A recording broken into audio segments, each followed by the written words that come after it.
Ladies and gentlemen, good morning and welcome to the senior project presentations. My name is Kayla Roselle. To my right is James Cunningham. And together with the help of our other team members, Tess Edwards and Aaron Schober, our group proudly presents our senior project, the Trolley 790 Revival. Our agenda today is to go over the background and history of the Bout Studios and the Trolley 790, as well as discuss our project's work breakdown structure, budget, schedule, and the different drawings that we did for the trolley. First, let's officially meet our team. All the way to the left is Miss Erin Schober. She was in charge of all the modeling and drawings for the project. Next is Tess, and her roles were the logistics and cost analysis. Next pictured is myself, and my role was the logo design and cost analysis. And finally, all the way to the right is James Cunningham with the calculations and analysis. Even though we have specific rules listed up there, we all decided that it was best to work together as a team for each part. We wanted to gain the best possible outcome for the trolley, and we think that was best achieved by working together. All four of us are mechanical engineering majors, and our wonderful advisor for the project was Dr. Bador. So in 1924, the Trolley 790 was created and assembled at the shops of J.G. Brill Company in Philadelphia, Pennsylvania. At the time, it was considered the largest manufacturer of streetcars in the world. The Trolley 790 was one of 10 cars that were made for the East Penn Railroads of Pottsville, Pennsylvania, which ended up ceasing trolley operations in 1931. Then they decided to sell the trolleys to the Wilkes-Barre Railroad Company, and that's where the Trolley 790 served the Wyoming Valley from 1933 until October 15 of 1950. Then, in 1951, a man named Walter Krozowski decided he wanted to purchase the car body of the 790 trolley. He purchased it for $200 from the Wilkes-Barre Railroad Company, and he decided that he wanted to make it a sun parlor in his home. It remained there until it found its current home at the Bout Studios. You could see up there, that is what it looked like as a sun parlor. So the Trolley 790 restoration project was brought to the Wilkes University by the Bout Studios. The Bout Studios specializes in the restoration and creation of stained glass. Even though that is their specialty, they decided to take on this massive project of restoring the trolley. Then you could see by the mission statement, it says all the projects of the Bout Studios provide center around the ideals of the Bout family and their dedicated craftsmen. This ensures the finest quality work possible. Every project is important to us and given the attention to detail it deserves. I believe this mission statement greatly shows how their love for the trolley was a great addition to their company. The discovery of the trolley was a complete accident. One day, Conrad Brout was taking a bike ride, and in 2018, he found the trolley sticking out of the side of a home. Once he saw it, he had a dream to remove the car body from the house and restore it to full working capacity. In July of 2018, Conrad and a few other trolley enthusiasts created the Anthracite Trolley, Inc. They do a lot of fundraising and donations, and their goal is to obtain $200,000 for complete restoration of the Trolley 790. Once it is completely restored, it will operate a 5-mile track at the Electric City Trolley Museum. It will be able for everyone to see it and to enjoy. Now for this part of the presentation, you will hear from our two other team members, Tess Edwards and Aaron Schober. Tess Edwards will take you through our project's work breakdown structure and schedule, and Aaron Schober will take you through our budgeting and some of the drawings. This is our WBS, which is also known as our work breakdown structure. It includes the project layout for the fall semester and also the spring semester. Our fall semester focused on the drawings that are representations of the trolley, and spring semester will focus on actual structural body of the trolley. So the drawings that we completed so far were the 2D current edition using AutoCAD.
historical and needing to be very specific to the trolley. But there were some that we were able to find on MasterCard, as well as Metal Supply Inc. Those we were able to find prices for, as well as dimensions and everything like that. We put in prices for things we weren't able to find with the material that was given to us by the Bow Studios. And overall, for just the mechanical costs, not including electrical or anything like that, it came to just under $10,000. So next we'll look at some of the drawings that we created to show the goal and the current condition of the trolley. This right here is a side view of the goal condition of the trolley. As you can see, it contains the wheels, the trucks, all the windows, the front and back windows on the trolley, as well as both the doors. Both side views are identical, so we look at the same from each side. And this drawing was created using a reference photo that was given to us by the Bow Studios from information that they found. And that can be seen on the next slide here. So this reference photo did come with some dimensions. Most of it was traced just because, as you can see, the dimensions are a little hard to read since this is older reference photos. So we tried our best to be as accurate as possible and make everything to a scale where it looked reasonable. But again, because of the references that we were given and able to find, it's not probably 100% accurate. So here is the 3D model that was created based off the 2D model that I just showed you. I was able to take the drawing from AutoCAD, import it into SolidWorks, and then using the reference that was imported into SolidWorks, I again copied, traced those lines, was able to extrude those lines to create a 3D image of the trolley. I think with a little bit of time, and maybe by the beginning of next semester, or even definitely by the end of next semester, it can definitely be improved upon. I was having trouble adding the windows and making the front and back of the trolley look more accurate, working on a round surface. So I just need to look into that a little bit more. This is our demo. So these slides are just the slides that you saw in the presentation. So this is a top view of the trolley in the finished condition. Right now, all those cross members that run across, or pretty much all of them, are missing, as well as the ones in the front and the back. And to create this drawing, we used another reference photo that was given to us by the Bow Studio. This is the reference photo we used. So we had dimensions on another one for the overall length of the trolley and some of the other things in there. So we scaled it down to fit those dimensions and then just kind of added these cross members in where they fit. Might not be 100% accurate. We'd like to get down and look at the trolley itself and see where they currently are, get some measurements, and then update that previous drawing based on what we find there. And then, so this is how the trolley sits right now. So as you can see, some of those cross members are missing. Those little nubs on the side are because they're cut off. So we have to find a way to either get rid of all of it or attach from what's there currently. So to create this, we had a picture of the inside of the trolley. You can see where the cross members are missing. The one all the way in the front it kind of comes down and dips. So we have to work with that too, trying to see if the trucks that the Bow Studio currently has for the trolley will fit with this different style, or that's the correct style beam for the trolley, but the trucks are meant for a different style of beam, so we need to work and see if that'll fit using our drawings. Thank you.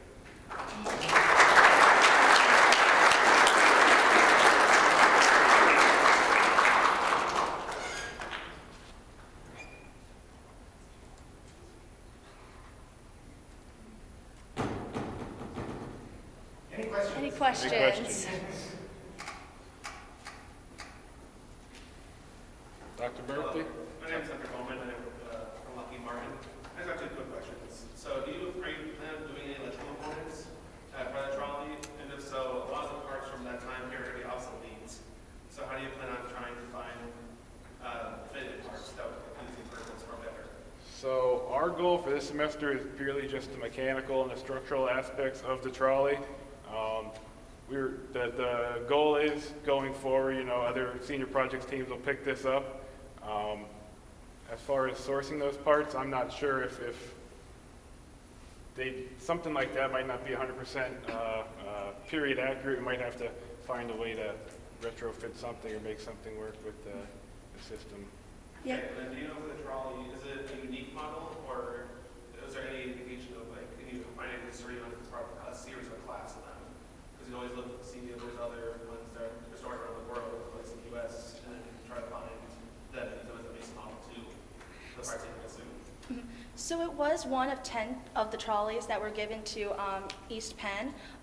They all roughly did the same job. They all roughly had the same structure, but they do all have a specific ID number. So they all do vary a little bit, but the biggest challenge is we want to make it as historically accurate as possible, but some of the parts, like we said earlier, are dated, and with modern technology and modern structures and everything, we got to find the perfect balance between historical accuracy and making it safe and runnable and efficient. Mr. Murthy? This is more of a discussion. In any engineering design, you have options, option A, B, and C. You have one more semester to go. What do you think you could have or consider as if this doesn't work, do this, and so on? So, I'm just giving an example as to say material-wise.